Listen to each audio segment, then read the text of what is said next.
Listen to this. The moment you need her, you've already lost her. Pretty intense, right? Today, in this explainer, we are completely flipping the script on modern dating dynamics. We're going to break down the psychological art of prioritizing your purpose over romantic pursuits. By diving into insights from Stoicism, dark psychology, and relationship dynamics, we're going to unpack exactly why shifting your focus might just be the most powerful thing you can do. To really get this, the sources we're looking at ask you to imagine a really common scenario. Imagine you're sitting on your couch right now just staring at your phone, waiting for a 3-letter reply that never seems to come. The material points out that you might have been the absolute perfect guy. Loyal, present, constantly available. You've adjusted your entire schedule, maybe even your personality, just to keep her happy. But instead of pulling her closer, she's actually drifting further away, treating your attention like a cheap commodity that she can just pick up or put down whenever she feels like it. And the texts use this incredible phrase to describe the result of that behavior.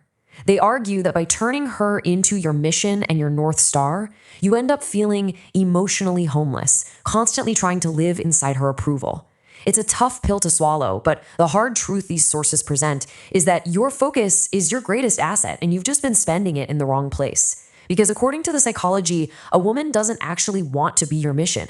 She wants to be part of a man's success story. She wants to rise beside someone who is already going somewhere. So why does this happen? Well, the core problem outlined in the material is that modern society has kind of programmed men to be weak. You've been told for years to be endlessly agreeable, to constantly open up and to fall right into that happy wife, happy life trap. But the text poses a really provocative question. Has doing all that ever actually commanded respect? The sources argue that when a man hands over his power and bends his entire day around her mood swings, he ceases to be a force. He just becomes a mere accessory. Which brings us to a massive takeaway from the texts. Dependency is literally the death of desire. When your actions constantly orbit her approval, she can sense it. She feels the desperation in your tone, in your body language, and literally in how fast you text back. You might think you're just being the nice guy, but the text suggests you're actually signaling that you have zero other options. The promise of the philosophy we're exploring today is a total reversal of that energy, transforming you from the man who chases into the man who leads his own empire. So how do you actually make that shift? How do you go from the applicant begging for a seat at her table to the king building his own? The material outlines 4 crucial transformative steps to get there. We're talking about identifying your true mission, building your value in silence, mastering your internal reactions, and finally enforcing firm boundaries. Let's jump right into step 1, identifying your true mission. The authors argue that a man without a mission is basically just a man waiting for instructions. Ambition is highlighted here as one of the most powerful traits a man can possess. And look, it's not just about chasing a paycheck. It's about cultivating a real fire inside that drives you forward and gives your life its own independent direction. The material suggests you desperately need a goal that is bigger than any relationship. And the sources give us some tangible actions for this. This is the time to invest in high-income skills. It's time to start that side hustle you've been talking about for years, or maybe start using a high-performance discipline journal to actually track your progress. The idea here is that when you're working towards something greater than yourself, your energy literally becomes contagious. You hit the gym to build mental and physical strength, and you start living for your future, not just for today's validation.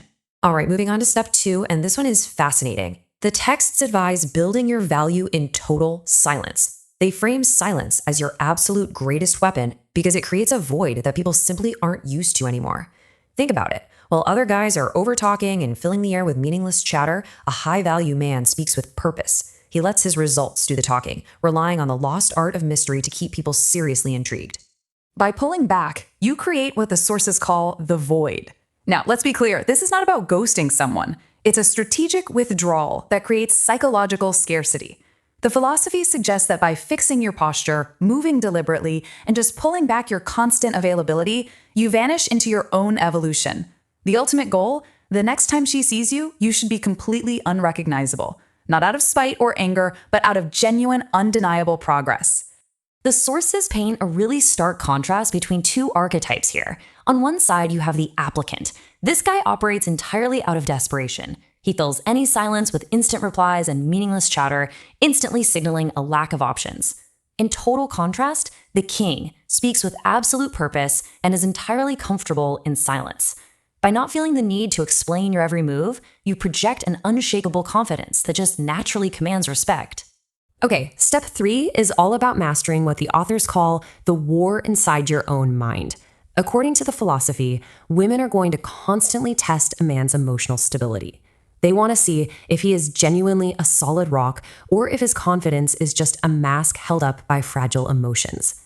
So the real battlefield, according to these texts, isn't external at all. It's entirely between you and your own reactions. To survive these constant tests, the texts recommend practicing something they call calm confidence. This means you don't crumble the second she gets cold. You refuse to over-explain or frantically defend yourself when you haven't done anything wrong. It's all about maintaining stoic body language and, crucially, not allowing your entire day to shift just because of someone else's mood or emotional chaos. I absolutely love how the material summarizes this point. They say, stillness is the mark of power. Reaction is weakness in disguise. By holding your frame, meaning your own direction and your own values, you become effectively untouchable. Instead of adapting to her chaos, you are inviting her into your order, becoming that unshakable foundation the sources claim she actually desires deep down. Which brings us to the fourth and final step, creating and enforcing firm boundaries. The texts offer a pretty stern warning here. A man without boundaries is easily manipulated and inevitably taken for granted. Setting these lines isn't about being mean. It's about reclaiming your self-respect and proving to her and to yourself that your time holds inherent value. Let's make this concrete. Say she cancels plans at the absolute last minute. If you have weak boundaries, you're going to make excuses for her and eagerly try to reschedule. But the high-value response outlined in the text, you clearly signal zero tolerance for flakiness. You just simply state that you don't tolerate last-minute cancellations, leave the ball completely in her court, and show that you absolutely will not play games. When you actually master these 4 steps, the psychology says you develop what's called a lighthouse mindset. You become this steady, unshakable presence in an otherwise chaotic world. The sources argue that constantly chasing validation is essentially a confession of lack. But when you lead your life with unwavering direction, her own instincts will tell her to either align with you or get left behind. Because at the end of the day, this isn't about being cold or cruel. It's about becoming untouchable by building a life that doesn't just fall apart if she decides to walk away. But here's the catch.